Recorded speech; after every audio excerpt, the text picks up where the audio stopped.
right, welcome back to Behind Enemy Lines. Like normal, we're late. We're a little extra late because our special guest today had a little technical difficulties, but that's okay. And usually it is actually a little bit of our fault in some ways, but so it doesn't matter, right? So we're still here. Hey, we're before the 15-minute mark, so yeah, we're good. You know we're what? good. Don't even pay for this, so don't even whine. All right. You get 7 o'clock, go get a drink, sit down. You'll have time to relax and then watch us, right? So tonight we have Jim Fotis, and he's doing something very honorable. So he's the president of the National Center for Police Defense. So Jim is one of those guys that goes around the country defending police officers that are charged, right? Especially being I'm from Chicago, blue cities, blue states, Austin, Texas, red state. Austin, Texas is like a shithole of its own in the middle of Texas. And he goes out and defends police officers that deserve to be defended, while these leftists try to make an example of them, even if they deserve to be charged or not, right? It doesn't matter. That's right. They do it for the politics. And then they like to give nice, big, juicy, plump settlements to these scumbags, right? To make the police officers look worse, to make them look like they're righteous and they're trying to do the right thing. And it's all at the benefit of us. And it's all because of politics. Not all police officers are angels, just like not all doctors are good and everything else, right? So, so Jim, Jim's right there anyway. Hey, so I'm looking at Jim. So Jim, I don't know if I'm an ex-offender, 35 years old. I got in trouble. You know what? I deserved it. I deserved to get in trouble, and I went away for a little bit, and I changed my life dramatically. Me and some of my best friends are ATF agents, police officers. I goof around when I became a committeeman. I'm the law and order candidate, right? I respect police officers. Like many of my friends that even got in trouble, the guys that grew up and learned their lessons respect the police officers. Know we got in trouble because we deserve to get in trouble. But also, automatically the police officers are always an enemy, right? Even if they're charged, right? They're guilty right away. That's right. Guilty. They're guilty. Yeah, you're right. It doesn't matter. They're guilty. That's right. On the other side, everyone blames the police or the dirty cops. It's always somebody else's fault but them. So it's very honorable what you're doing. We're excited. I'm excited to have you here. We want to talk about a couple of notable cases. Obviously, we're going to talk about the 2020 riots, the BLM scumbags, and the officers you represented there. Why they were charged, why these scumbags got $20 million. $20 million settlement. So, Mike, before we jump in, do you want to show the little video clip, and then we'll have Jim introduce himself and his background? Is that okay? Yeah, we got two different videos. Do you want the brief look back at the 2020 police brutality? Yeah. All right, let's run this real quick. The incidents that sparked these indictments happened in May of 2020 while protesters in downtown Austin were calling for justice for George Floyd and Mike Ramos. Both were killed by police that year. And to give you an idea of what went on, here's a look back at what the protests were like downtown that weekend. In downtown. So, there you go. There you heard another firework right there. Started late Friday night when a crowd unexpectedly showed up. You are taking a live look at the headquarters there. The windows are all boarded up this morning. Since we've been here, the crowd has doubled and maybe even tripled. There's a lot of problems that's consistently happening to us, and we're tired of being ignored. There have been a number coming here to join the protest, spreading all. They are now on the main lanes of Interstate 35. And APD has been using less lethal rounds during the course of the event. And all of a sudden, a big old cloud of tear gas came and everyone caught it. Well, what made you want to come today? I felt like I had to do something with everything going on nationwide. So, Mike, is there another video you had, or you want to do it later? Or you want to do it now just to get the audience tied into it? I can't. Your mic's off, bro. Oh, sorry. Yeah, I muted while the video was on. Yeah, I got one other video. We can go ahead and run that real quick. Yeah, let's do that, and then we could then Jim could talk about them instead of like pausing and interrupting later. Do the other one. Let's go. All right, let's run it. Thank you so much. Peaceful protests across the country were upended by violence over the weekend. Clashes erupted in multiple cities. Hey, it's the astronaut. Protests focused around police brutality were seemingly inflamed by President Trump's plans to deploy more federal agents. Many demonstrators say the violence undermines their message. In Austin, Texas, one man was killed during a march there. Carter Evans has been following the unrest. Footage uploaded to Facebook captures the moments shots rang out in downtown Austin. About 100 people were marching at the time. One of them, 28-year-old Garrett Foster, was killed. Police say Foster, who had protested regularly since the death of George Floyd, was legally carrying an AK-47 at the time. He and other protesters, according to authorities, surrounded a car after the driver turned aggressively toward demonstrators. The driver opened fire, striking Foster before speeding away. The driver later called 911 and claims Foster pointed a rifle at them before they fired in return. His wife being African American and he being a champion of justice and wanting to make sure that all people are treated fairly and equally. In Aurora, Colorado, a blue Jeep barreled through a sea of protesters who quickly parted to avoid being hit. Police say one person opened fire, wounding at least one other demonstrator. Police declared a riot in Seattle Saturday night after vandals set fires and destroyed property. Authorities deployed tear gas and pepper spray. Daryl Bro's car was seriously damaged in the melee, and she says those using the demonstrations as cover for mayhem are drowning out the positive meaning of the protests. Almost 45 years I've been black. This is what Black Lives Matter does? I'm not with it. Those protests are drawing inspiration from Portland, where people have been gathering for nearly 60 days and nights. Tear gas was fired again Sunday, with some using signs and leaf blowers to push the gas back on officers. Peaceful protesters like these two nurses were caught in the crossfire. That was my first time being tear gas, and it's not fun. There's nothing violent about our protest. And police here in Los Angeles say what started as a peaceful protest over the weekend got out of hand when a small group of protesters started assaulting police officers. The federal building was vandalized. Well, now President Trump is doubling down, still planning to send federal troops to cities like Chicago, Detroit, and Philadelphia. Anthony? Carter Evans. Thank you. That was good. So before I got to make one comment. And sorry, Jim, for hogging the mic here. That guy, Garrett Foster, they talked about was killed. He's a piece of shit, Antifa punk. All right. I'm sorry, I forgot the name of the army. Off the army let me look it up real quick. Daniel Perry. Yeah, Daniel Perry. Those of you guys, I had Daniel Perry's mom and dad when he was locked up before he got a pardon from the governor, right? Crying. I almost cried, and I'm not like a crying kind of guy. I almost cried with his mother, on my show. And what they're not telling you, and you heard that one liberal piece of crap say, "Oh, he's stands up for people's rights, and he's got an African." Well, they didn't tell you that his African American girlfriend had no legs, and they're putting her in a wheelchair in front of cars, stopping cars. The guy was delivering Grubhub or something, right? And then they got around him. And then somebody shot in the back of his vehicle, and this punk was taunting him with his AR-15. He deserved to get shot. Sorry. Yes. I'm not saying you agree with what I just said there, it being an attorney and all, but it's bullshit what these people are saying. They lie about absolutely everything. So with that said, why don't you introduce yourself, a little bit about your background, okay, why you got into what you're doing, right? You were in the military, and why you got into this, how long you been doing it, how do you fund it, and we'll go from there. Okay. My background is I was in the military, got out, and did several other things. And then I actually went to Washington and ran another group called the Law Enforcement Alliance of America for 23 years. And at that time, I wrote the legislation called H.R. 218, Police Officers Protection Act, which passed in 2004, and Bush signed it, which now, allows police officers to carry their firearms anywhere in the United States or any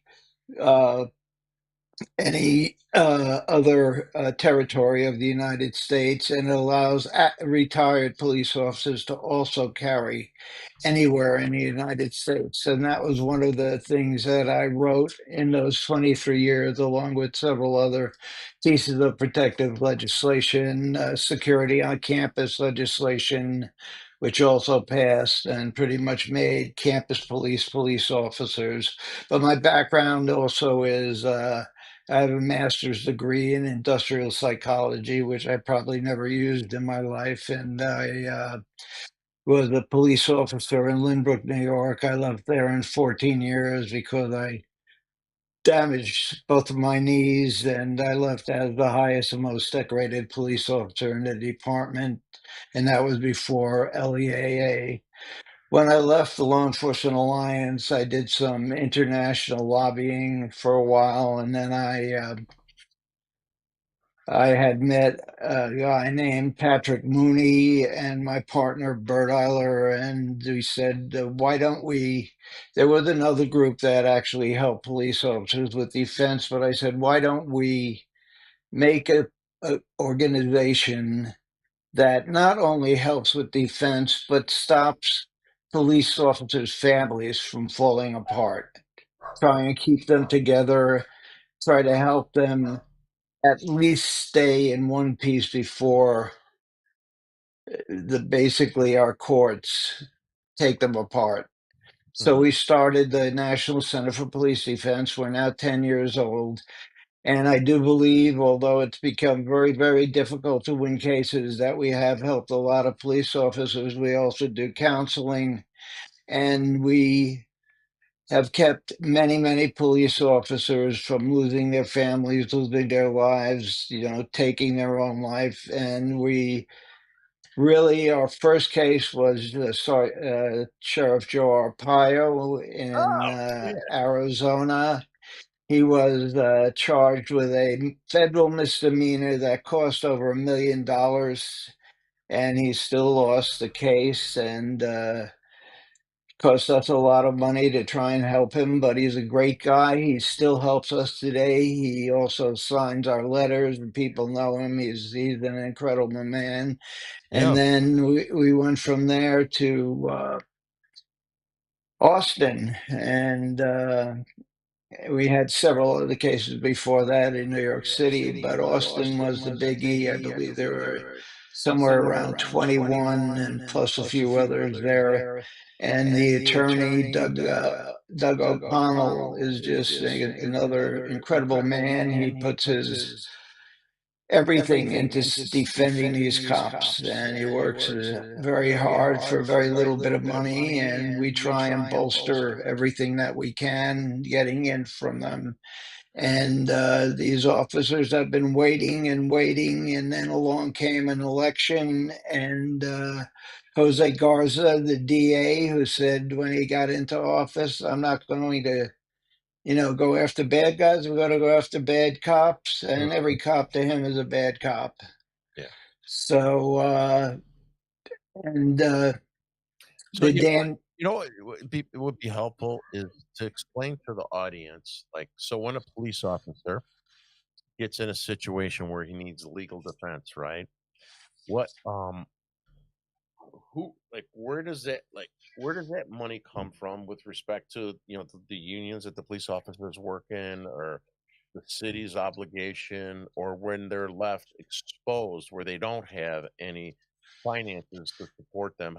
Can you explain that, and then where you guys come into play? Well, the average police department in a country, which people don't usually realize, because you think of New York, you think of LA, you think of Chicago, but the average size of a police department in the country is 20 men. So some of them have unions, or at least a fund that they put in for defense that they can use if somebody is injured. The big police departments have big unions that usually support them, the FOP and other individual unions that work for the departments. One of the problems are, though, that a lot of times the attorneys that work for the unions are not familiar with somebody that's charged with murder. And cops are very bullheaded. You give them, you say, this is your attorney and he's good. They don't want to change. So usually what we do is we go in, we interview the police officer before we do anything and ask him, are you comfortable with your attorney? We have a questionnaire that we ask them to fill out. And if they say they're not comfortable, we have attorneys that we can introduce them to, and some very good attorneys from New York, also that obviously have done many, many things regarding law enforcement. So Yeah, Jim, they know the are score.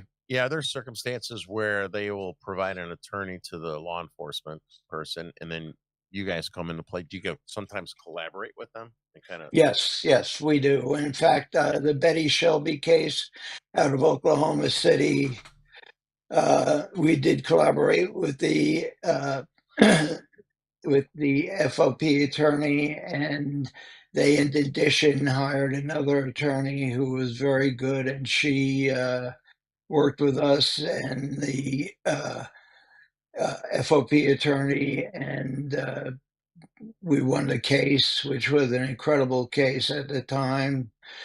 Betty Shelby, she was on 60 Minutes. She's was a city police officer, and she was charged with murder. And the whole thing was being recorded pretty much by her husband, who was in a helicopter above her. And the case was presented.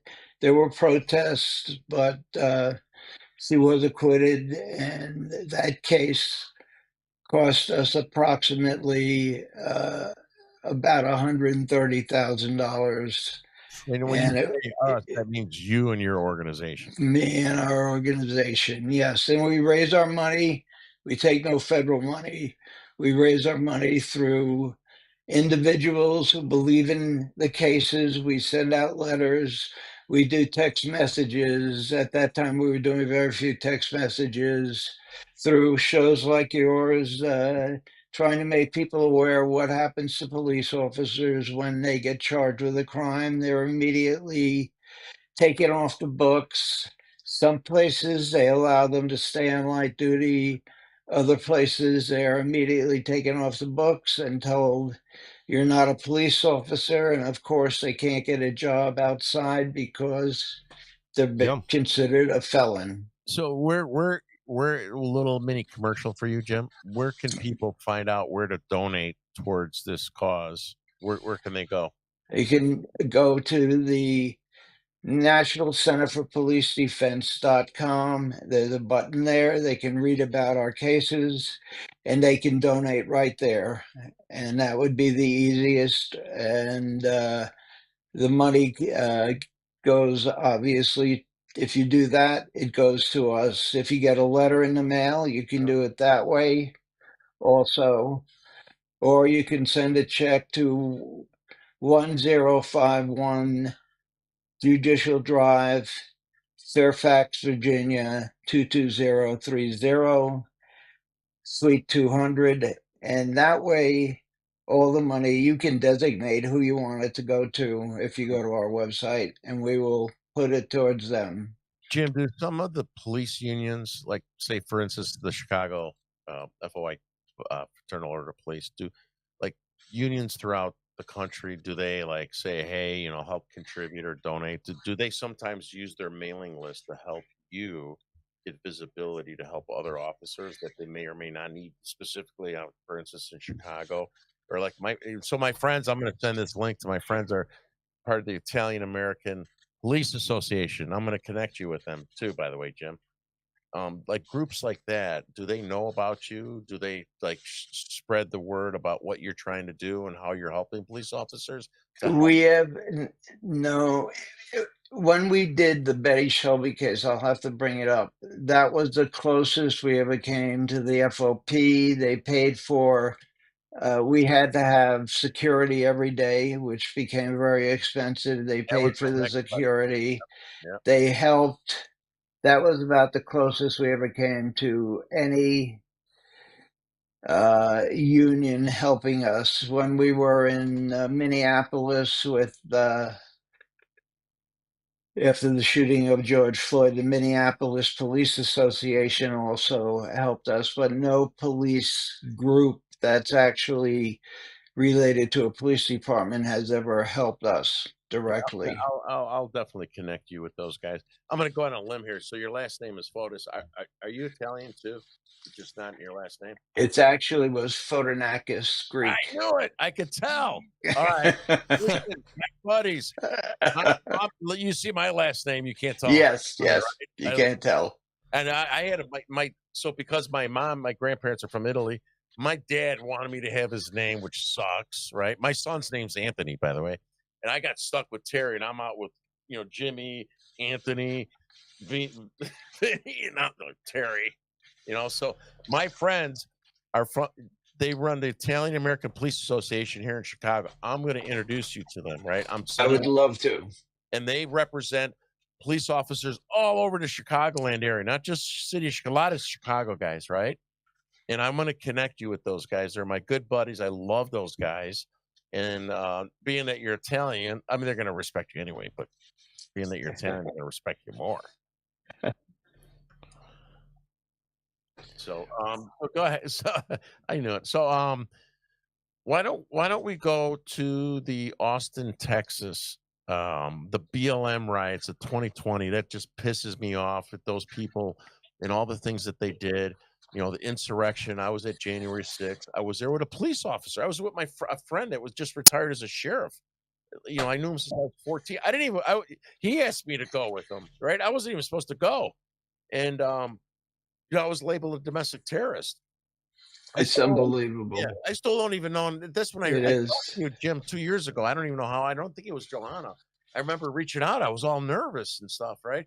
And I still don't know if it was because I was at January 6th peacefully, and I was a vocal school board parent where they had multiple law enforcement agencies and FBI agents at the school board before January 6th.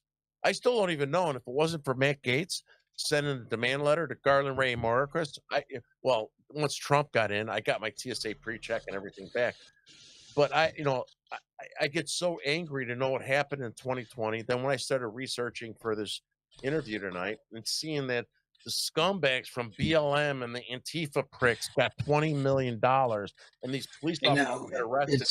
Some of them are still going through, right? We're still going through it, and they continue to push their trials off. One of our officers that we've been representing since the beginning, Chance, he's had children since we've been 3 children since we've been representing him, and he has gone through hell, he and his wife, and he was supposed to go to trial at the end of this month, and they pushed it off till December. And this has been over and over and over again. And he was using one of the bean bags that was stored in the wrong place by the city of Austin. Yep. And that's what caused all the injuries. I'm going to interrupt you again, right? Because I did the research on that before. So the bean bags, they were stored forever because they didn't use them that long, and they got hard. So for those of you that live in Chicago, like when my kid plays bean bags with his buddies out there in the backyard, and he leaves them out overnight, and they sit there, they get hard like a rock. Right? Exactly. They get hard like a rock. And so one of the officers shot at one of these guys, hit him by the eye socket. Not that I think it's a bad thing personally, but anyway, knocked his eye out.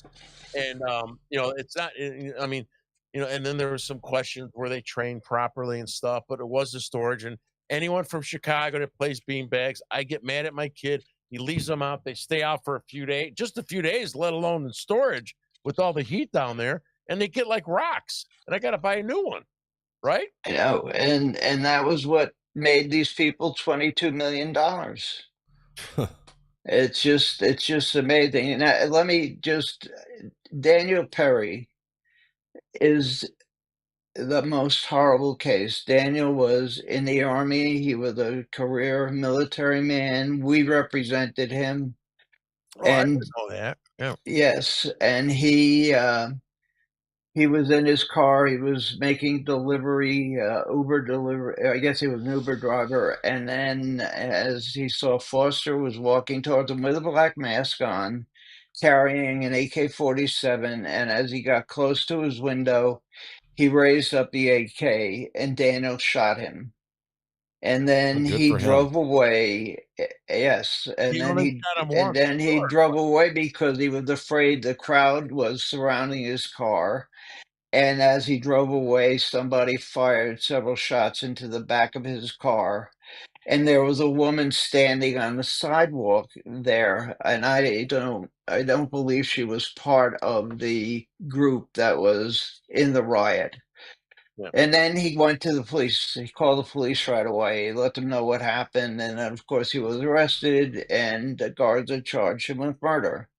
So Daniel's life totally screwed up, and of course, he wound up being charged with murder and convicted. And then we all got in touch with the governor and got Perry out because he had every right to do what he did. Yeah. And Yeah. but what is happening now, the woman that was standing on the corner who did not want him charged for reckless endangerment, they never brought it up at his trial, and now they're trying to push that through to charge him with reckless endangerment.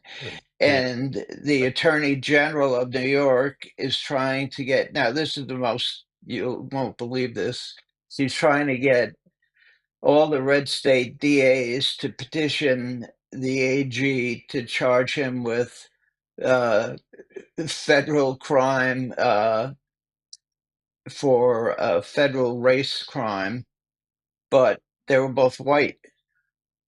Yeah.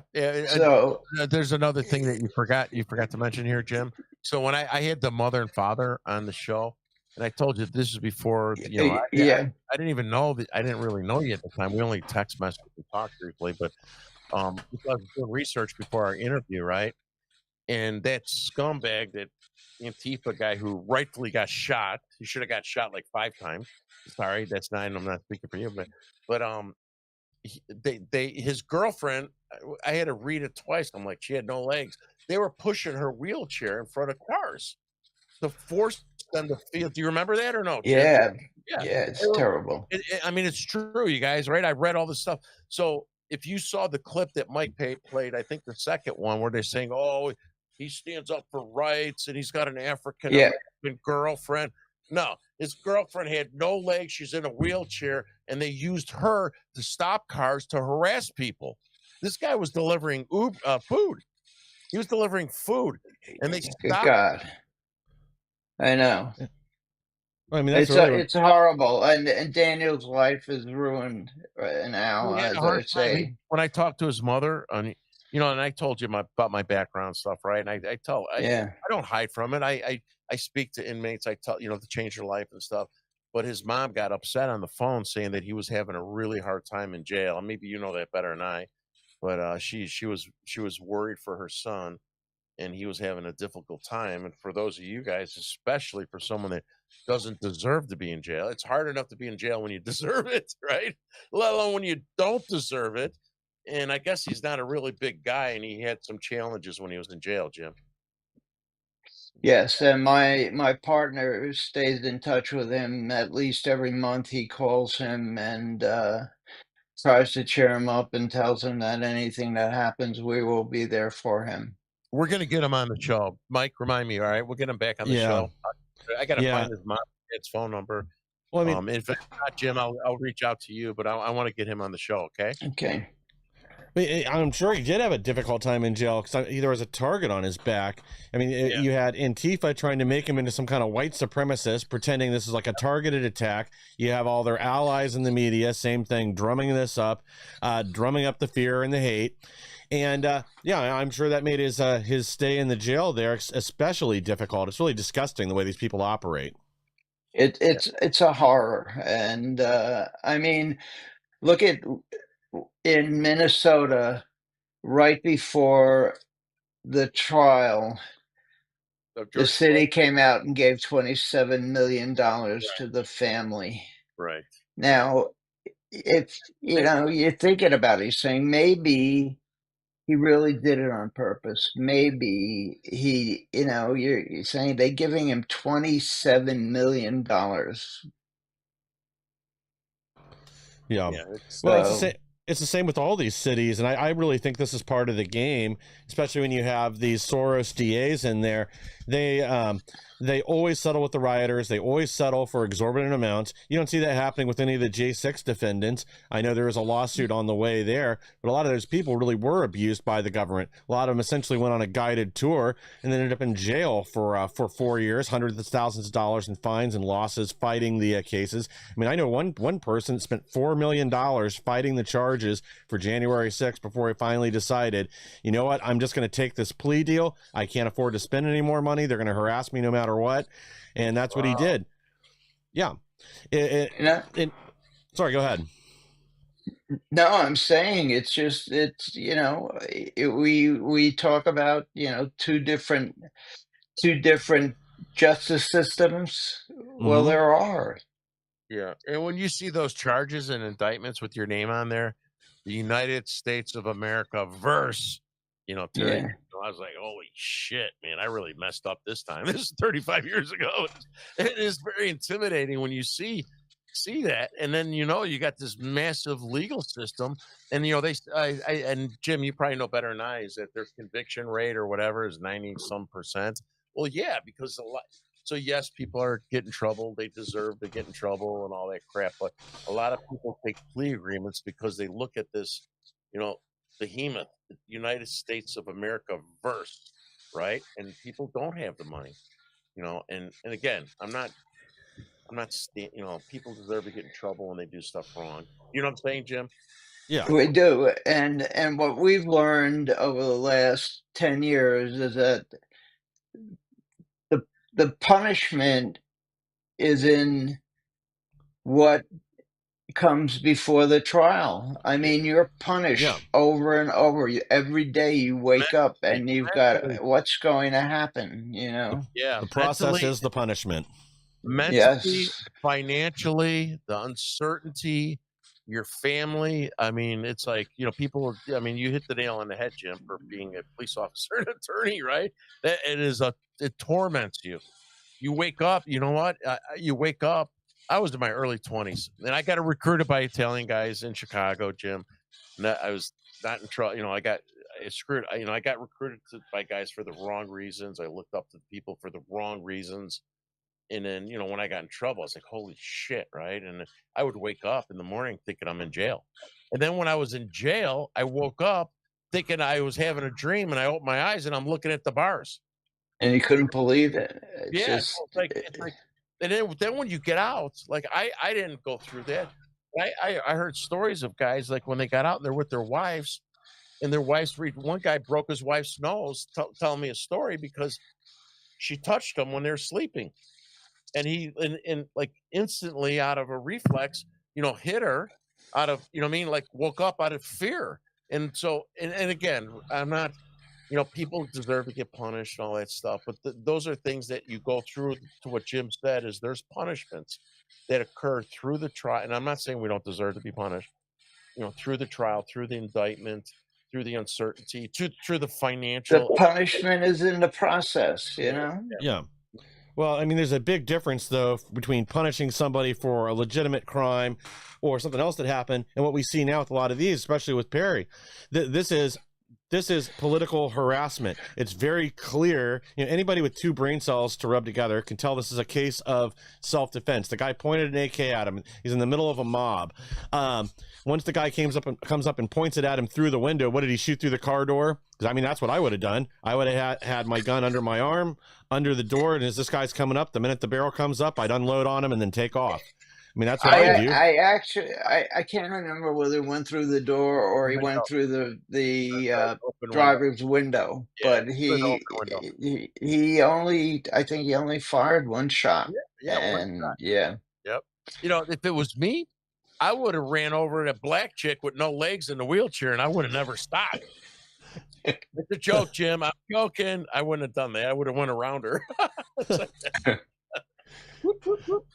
Well, they're like, now that we have this law in Florida where if they mob your car, try to block you in, you can hit the gas, and that's really the way it ought to be. in most states. Because same thing. I mean, you don't know what's going to happen. You see these violent mobs flip over cars, set them on fire. And I don't care what the law says here in Ohio. Something like that happens to me, I'm hitting the gas because my life's more important than theirs at that point. They made a decision to harass me and box me in, so I'm going to do what I need to protect myself, and I'll take my chances with the jury. Yeah. I had a shootout with a guy 7 feet. The guy was on a wall, which was a train wall, raised up train, and everybody said to me, "Why'd you shoot him? Why'd you run him over?" I said, "Because I wasn't even thinking. I was thinking if I ran him over, I would probably go to jail for killing him that way." So it was. So let's get back. Let's get back to the police officers, right? And we're talking about when a police officer gets indicted, guilty or not, right? I mean, especially when you're in a blue city, those guys are screwed because the media's behind them. Again, guilty or not guilty, doesn't matter.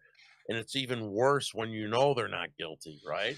Right. A political animal, right? That they're screwed in public opinion, everything, right? So it's got to be harder and more stressful for a police officer, especially when he dedicates his life and his family to trying to enforce the law, right? So can you talk about, so we had the riots in Austin 2020, BLM crap, right? And so then after the riots settle down, what happens that leads to the indictment? How long was it after where some of these police officers were indicted? Can you talk a little bit about They were indicted very quickly, and then some of them were kept on the job on light duty. Actually, quite a few of them were, because they had a very good chief at the time, and then others were put off the job, and they had to find some work that they could do on the side.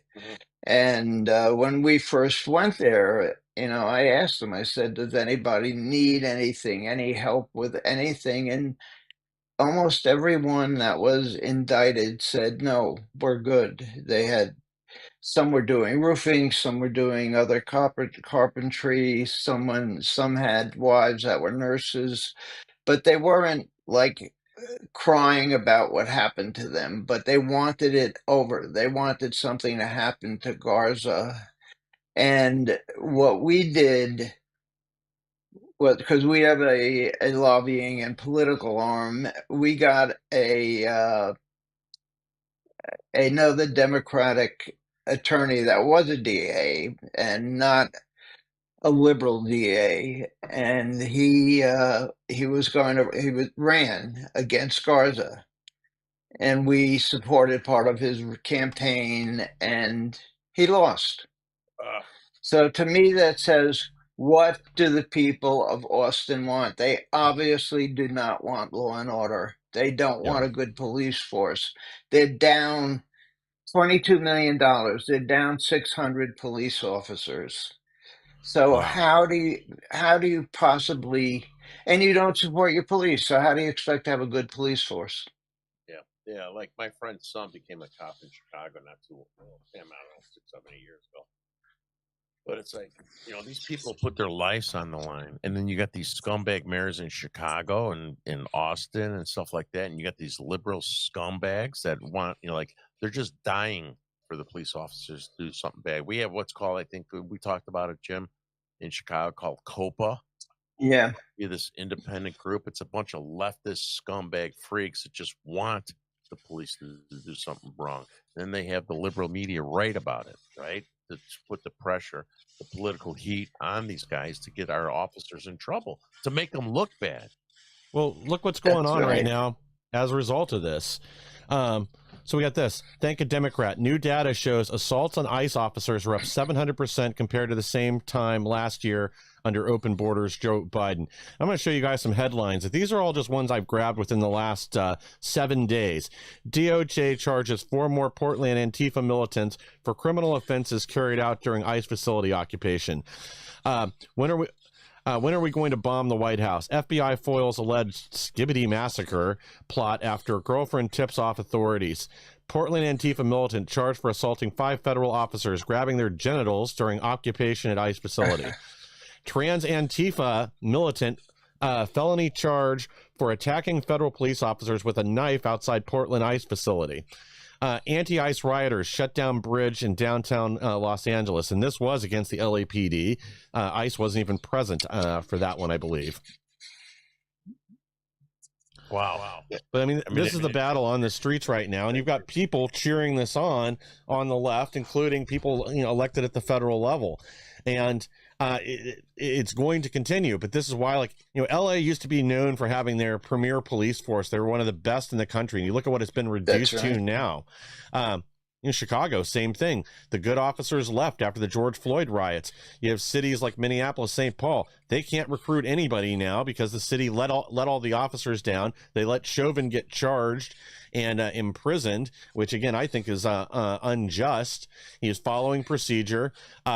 George Floyd did not die because Chauvin put his knee on the back of his neck. He died because he ate a speedball. There was enough fentanyl in there to kill whatever it was, 2.4 adult men or one Stacey Abrams. But this is what happens all the time. That's right. You're funny.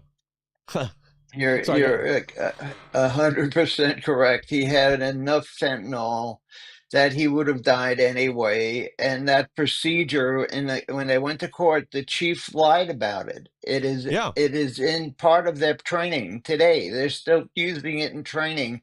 He just, the tension when you've got a crowd around you and you've got all these things going on, he froze up. He didn't do anything wrong. It just looked, the way they filmed him, it made it look like he was doing something wrong. Yeah, I mean, he was fighting this animal that, they kind of hid the evidence of getting him in the vehicle, getting out of the vehicle. Yeah. And, it had to be, 9 minutes or whatever. You know what? They gave the guy numerous chances, right? He was in the middle of crimes. He was a big-ass scumbag. Right? He's a big ass scumbag. He was able to keep him down that way. Who cares? You know what? The guy shouldn't have committed the crime. He shouldn't have fought. He should have listened. I learned. I never fight with the police when I did stuff wrong when I was younger. I never fought with the police officers. You know what I mean? It's like very simple. Unless you want to put your life at risk and stuff, and you fight with. Of course. Yeah. It's kind of stupid, but they all want to fight. Yeah.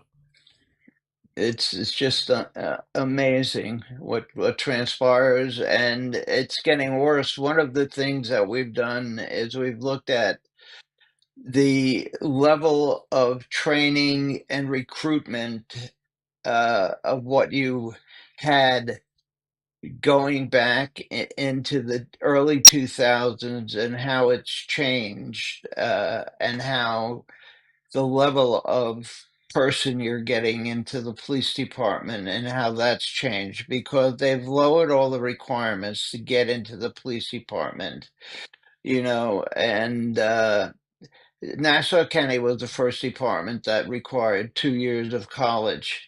Now, in the Army and on the police force, to me, I don't believe that 2 years of college really helped you or didn't help you. I found the best guys in the Army that were the guys that grew up hunting and being out there fishing and doing what they did best. But being a cop, maybe it gave you a little more level of intelligence and how to deal with people. But today, you're getting a level of people that are so low that they're coming on the DC police force with 30 and 40s, and that's not right. And they've lowered the physical requirements, and it's very bad. And now you've got this guy in New York. He wants to do with the New York police, do away with the New York police, and again bring up the idea of having social workers. Have a social worker go to the house and deal with somebody. Yeah, Jim, it's not just with law enforcement, it's with doctors now. You're hearing about this stuff in the colleges and with the medical field. They're, the leftist Marxist scumbags are trying to dumb down America and destroy us in all aspects, from our children to the police officers to the military to the doctors, right? It's a corrupt cabal of leftist scumbags. And just was, by the way, Jim, I was raised Southwest Side Democrat Union. My Uncle Frank, my Uncle Mike was the president of a union. I was in 2 unions. My father worked for the city of Chicago. The Democrats are not who they once were. They're evil, corrupt, controlled by the Marxist scumbags. And the union leaders, I got all my friends are union members from where I grew up in the Southwest Side of Chicago. They're on our side. Even the union leaders that I meet with are on our side, but then they're coupled by the corrupt Democrat politicians in Illinois and Chicago that are funneling them so much money that they feel that if they go against them, it's going to hurt themselves personally and their unions. And then I tell my union friends, I presented, to the Italian American Police Associations, and then I also presented to the Italian American Labor Council, Jim, which is like carpenters, plumbers, electricians, right? This was like 3-4 years ago when the porn was coming up. These guys are union leaders. They're not just like union members. So I presented to them, and I said, I showed them the oral sex stuff that's in my kids' schools. Your kid, I go, they're all older Italian guys. I go, they're in your grandkids' school. And three Italian guys got up and were like, what the F is it? They called their sons. Is this in our kids' schools? They're like, yeah. And I said, listen, guys, my closing statement to them, it doesn't matter if you're in a union. It doesn't matter if you're a doctor. It doesn't matter if you're a salesperson like me, right? It doesn't matter how you make a living, how you earn your income. If we don't have a country for our children, who gives a shit about your union, right? We have to come together and defend the future of our kids, our country, and our children especially. And if you're worried about your fucking union, right, and taking whatever it is, yes, you want to have a great income for yourself and your family. My dad raised us on a city of Chicago union, job for the water department. But at the same time, you can't let these people destroy us at the top of the unions that are getting paid off to destroy our country. Well, I agree with you, and I actually read a little bit about what you and Mike are doing as far as following up on the schools and what they're doing and what they're teaching these kids, because today you have no idea. Until COVID, we were remiss in not knowing what these people were teaching our children. We had given up. We did, my mother used to go to PTA meetings, but I was not there for my kids. I didn't go to the meetings. I didn't know what they were. I thought I knew what they were getting, but I didn't. Luckily, my children, I think, grew up pretty well, but today they're getting shoved so much crap down their throat that we have no idea what they're learning. Yeah, you know what? When I started, Jim, so I've been fighting stage 4 prostate, stage 3 melanoma, recurrence of the prostate cancer. And I'm not saying that for sympathy, right? I'm saying this from my wife's perspective, right? I had the leftists go after my job. I got rhino Democrats and rhino Republicans funded by Democrats. You scumbags you're watching right now going after my job. And my wife is crying, and when the FBI showed up at the house, and then she's like, you got to stop this. You got to stop this for your health. You got to stop this for our family. And I said, listen, Carrie, she goes, why do you got to do this? I go, because you know what, parents, to your point, right? I had an older daughter I didn't get involved with. My parents, I go, we're in this state right now in our country because all the other parents and people said, oh yeah, someone else will take care of it. Exactly. Someone else will do it. And I'm like, I don't want to die. I don't want to get excited and, get my, you're not supposed to be under stress, but you know what? If I'm not under stress, I'm not normal. That's why I told my wife, I need to be under stress, but stress is supposed to be worse for the cancer. And I told my wife, I go, I'm not going to go to my deathbed with doing everything that I can do to fight for my children, my country, and my future of my children, because we screwed up. We screwed up by sitting on the sidelines, and I'm not saying this toward, people just didn't know, and it crept up and they took control. I graduated high school in '79. Those scumbags were brainwashing like that generation before me and mine. I didn't go to college till I was 35.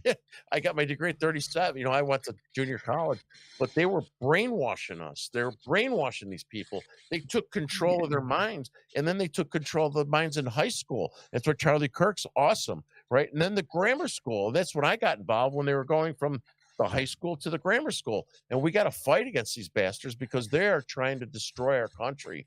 And you got two kinds of Democrats: the Antifa, the scumbags that want to destroy America on purpose, and then you got the ones from the Southwest side that my 86-year-old mother's still friends with.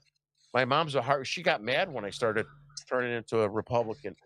They're stupid, they're uninformed, they don't follow. So you got the ones that are purposefully trying to kill our country, the ones that are too stupid, but the outcome is the same. You're destroying America, you're destroying our kids and our grandchildren's future, and people like what you're doing and Mike and I got to come together to save it, and we can't be silent. Sorry for the rant. I agree with you. We can't be silent. We've got to speak up, and you can't be afraid. You know, our forefathers, this is 250 years of America. Our forefathers said they would give up everything to have a country where there was freedom of speech, freedom to worship, and freedom to do what needed to be done to stay free and not be under a monarch. And we're letting our country move in worse than moving under a monarch, moving under communism or socialism or something like that. So we've got to be there to stop it. Tyranny in by any other name is tyranny. Yeah. You go too far right, too far left, you got the same thing. Yeah, I agree with you. I consider myself a Republican now because they're the lesser of two evils. They're the lesser of two evils. I agree. Yeah. Yeah, and well, that's the thing that I think COVID really woke a lot of people up, like you kind of alluded to earlier. People finally saw the garbage they were force feeding their kids in the schools. Then we had the Summer of Love riots. And I think now that's why you see this collapse among the left, and also why they're getting more and more violent as the year progresses, that they know that the jig is up. People know what they're pushing. People know what their ideology leads to. And there's more people now standing up to finally have the courage to fight back. And we're seeing their death throes right now. The continued violence in L.A., Portland, Seattle, and a handful of other cities. Well, most of the country is moving on. You know, we want progress. We want to end this border invasion. We want to kick out Tren de Agua and the rest of the cartels and gangs that came over our border. Not to mention the 20 to 30 illegal aliens, 20 to 30 million illegal aliens that came across our border. You know, we're tired of this stuff. And, you know, right now we really are at that critical point where our fate could go either direction. But luckily, I feel like we do have good people in charge right now. Things are trending in a better direction, but it's going to take a while to get rid of this leftist poison that's infected so many of our cities with these corrupt DAs, the no bail policy, the increase in crime, and then people like this Mamdani now that's running in New York. Yes. Yeah. Exactly. And, you know, my question always is, the second largest Jewish state in the world is New York City. Where are they? Why would they let this guy win the primary? I can't understand it. It makes me crazy. He should have never won that primary. I know he didn't actually win the primary. It had to be over 50%, but I would never ask Cuomo to come back, but now I would say for him to come back and rerun that primary, because I think that finally people might wake up and say, Cuomo is actually better than this guy. And I would like to see Curtis Lewa win as a Republican. Curtis has been around for years, and the guy went out in the street, brought out a lot of Hispanics to work in the subways, take a chance, no insurance, nothing, and he helped New York. Yeah, I think that the people are going to coalesce in the businesses to make sure that piece of crap doesn't win. I really do. I think that you know, they're going to coalesce around him. He'll get a lot of outside influence and money and stuff from the scumbags that want to collapse America. But I think at the end of the day, and I hope I'm right, that others are going to coalesce around him. Hey, I got a good Italian joke for you. So So I had my grandparents came through Naples and Ellis Islands from my mom's side, right, from Italy. So I had one grandma. My grandma actually pretty much raised us when we were little because my parents were working. I had one grandma that spoke Italian. I had one grandma, other one that spoke Polish, even though my last name's Newsom, my other grandma's Poland. So when I grew up, and I told you I got in trouble, right? So when I grew up as a kid and I got my early 20s, I had the Italian side that kept sucking me into the crime, right? Then I had the Polish side that kept getting me caught. I had to get a real job. It's like, okay, this is not working out well.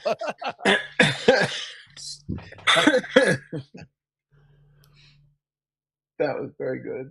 Yeah. And I made that up like when I was like 30 years old. But you know what's funny about that too is that my mom and the Italian side like didn't. Oh yeah, we don't taint us with the mob. My mom, and then my dad's side would get mad because I say the dumb Polak, and so both sides didn't like my joke, but my friends did. So do we have any closing statements? I think we're close here, right? Yeah. Any words of wisdom you want to leave our audience with? I'll tell you, my words of wisdom are that we actually just started a new 501c3 called Project Liberty, which will be dealing with human trafficking, femicide. We're putting together a search and rescue team. We're going to try and get into all aspects of this because it goes so deep that people don't realize. I was speaking to a lady the other day, and she was trafficked at birth by her parents for 5 years. And it is such horror going out there that most people don't realize it.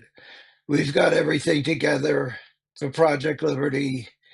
We'll be up and functioning within the next month, and we're going to be really pushing this and telling people we're going to help other agencies. We're going to be doing counseling. We're going to do everything that we can for people that have been trafficked. Some of them have been, and the biggest thing is counseling people that have been trafficked and brought back. And if we can get the search and rescue team going, we're also going to try and help get them back. And we believe that we have enough people that have been involved that we can find out where a lot of these people have gone. And you know that 90,000 illegals that came over the border were children under Biden. I believe that was in the last 2 years, and they're gone. Nobody knows where they are. Yeah. So Jim, would you come to I'm going to talk. So Joe Martucci, my friend Joe Martucci, he's an older man. He started the Italian American Police Association, big time union leader. Joe Martucci, I will be calling you. I'd like to get you to Chicago sometime and introduce you to Joe and the police association. And we'll talk offline about this. But I ran police reports. I got human sex trafficking, child pornography, all this crazy stuff going on inside these shelters, right? Yep. With these Venezuelan children, and I mean, just crazy stuff, grooming of young children, 11-year-old girls. I got all the police reports, and I know my buddies are, integrated into this, and we're a sanctuary state, and we have really good police officers that are screwed because of BJ Pritzker. I don't give him his real name. And then Mayor Brandon Johnson. And these people are stuck, right? These police officers want to help at the same time. And they can't do it. They got to worry about their jobs, their careers, and their families. Yeah, I would love to come. We'll have to talk and work that out. I would love to come there and just for the food. Yes. Yeah. Well, thank you. I really appreciate you, especially coming on. I'm glad we got a chance to talk. It's been 2 years when I think I went to you, like, I was all worried. I'm a terrorist. I think when I first reached out to you because of Johanna told me, I didn't know what to do. I was like, so thank you very much for coming on so quickly for us. And I will reach out to these guys, and I would love to have you come into Chicago. Thank you for asking me. It was a nice show to do, and I appreciated it. Thank you, Jim. Thank you. Yeah. Thank you for being here. And yeah, there's a couple people I want to connect you with as well when we get off air. To the audience, I want to strongly encourage you again to go help the National Center for Police Defense. Go help Jim and all his efforts there. Thank you for joining us tonight. Please like, share, and subscribe. Help us to grow so we can bring more people the news.